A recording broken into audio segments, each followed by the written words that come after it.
చేసేసాని అనేసి. ఆ రోజు లిస్ట్ మొదలు పెడతాం ఇంకా. ఎళ్ళిపోయేసి నేను ఈ తప్పు చేశాను, ఈ తప్పు చేశాను అనేసి. ఆ రోజు మనం ఏం ఫీల్ అవ్వాలి అంటే, ఇదిగో నువ్వు నన్ను రక్షించడానికి, ఇదిగో నువ్వు నా కోసం చనిపోయావు. నువ్వు నేను ఎలా అయితే ఉండాలనుకున్నావో, ఇదిగో నేనలా ఉంటున్నాను. అలా ఉండడానికి నన్ను నేను నలగొట్టుకుంటా ఉన్నాను అనేసి బాధపడాలి గానీ, ఇదిగో ప్రతి నెలా వెళ్ళిపోయేసి నేను ఈ తప్పు చేసేసాను, ఆ తప్పు చేసేసాను లిస్ట్ మొదలుపెట్టేసి ఆ లాస్ట్‌కి ఆ ద్రాక్ష రసము, ఆ రొట్టె తిన్నావు అంటే అస్సలు వాల్యూవే ఉండదు. ప్రతిరోజు అవే కంప్లైంట్స్ ఉన్నాయనుకో, నీ ఆత్మ నువ్వు ఎప్పుడు బలపరచబడుకుంటావో, ఇంకా దేవుడు వచ్చేంత వరకు కూడా ఇవే చెప్పుకుంటూ వెళ్ళిపోతావా? ఏదో ఒకటి అట్లీస్ట్ నాకు చేతనైనంత వరకన్నా నేను చేయకుండా కాపాడుకోవాలి కదా నన్ను నేను. అనేసి ఎంత మనము ఆత్మను బలపరుచుకుంటూ వెళ్ళిపోతేనే అంత స్ట్రాంగ్ గా నిలబడగలము. ఫైట్ చేస్తాం కదా మనము. ఇష్టం లేనిది ఎవరన్నా చేయమన్నప్పుడు గాని ఎంత నలిగిపోతాము. ఎలా నలిగిపోతామంటే, నాకు ఇష్టం లేకపోయినా కూడా నేను చేసేస్తున్నాను.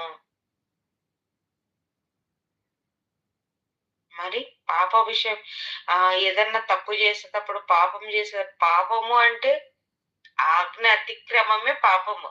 ఇంకా వేరే ఏం లేదు. మరి అది చేసేటప్పుడు ఎందుకు నలిగిపోవటం లేదు? అలాంటి సిచ్యువేషన్ వచ్చినప్పుడు ఎందుకు నలిగిపోవటం లేదు? ఈజీగా చేసేస్తున్నాం కదా.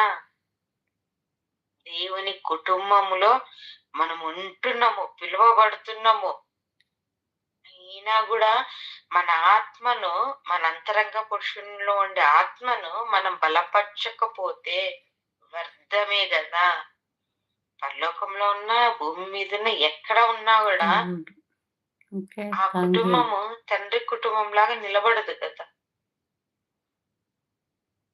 ఇంకా కిందికి వచ్చేసరికి, క్రీస్తు మీ హృదయంలో విశ్వాసం ద్వారా నివసించినట్లుగాను తన మహిమైశ్వర్యం చొప్పున మీకు దయచేయవలనని మీరు దేవుని సంపూర్ణత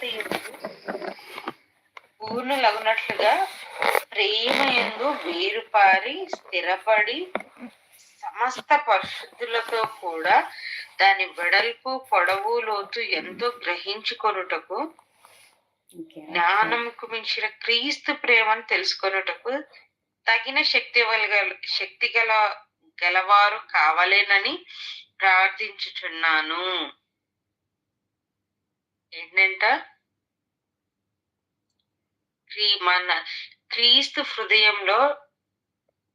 క్రీస్తు మీ హృదయంలో విశ్వాసం ద్వారా నివసించున్నట్లు. ఎవరో ఏదో చెప్పారు అని కాదు, ఆయనను మనం విశ్వసించాము కాబట్టి ఇదిగో మార్నింగ్ ఎంపీలో వచ్చేసాము. ఆయనను మనము విశ్వసిస్తున్నాం కాబట్టి సండే ప్రేయర్ అనగానే ఫస్ట్ చర్చిలో ఉంటున్నాము. ఆయనను విశ్వసిస్తున్నాం కాబట్టి ఎక్కడ మీటింగ్స్ జరిగినా కూడా ఆయన మాటలు వినడానికి వేగిర పడుతున్నాము. మరి విశ్వసిస్తున్న మనము ఇంతకు అది నిలుపుకుంటున్నామా అంటే, నిలుపుకోవడానికి పాటు పడాలంట. ఆ కింద రాయించేసింది అదే. తన మహిమైశ్వర్యం చొప్పున మీకు దయచేయవలెనని మీరు దేవుని సంపూర్ణత యందు పూర్ణులగునట్లుగా ప్రేమ యందు వేరుపారి స్థిరపడి. అంటే ఆయన ప్రేమ ఎలా ఉంటది తెలిసిన?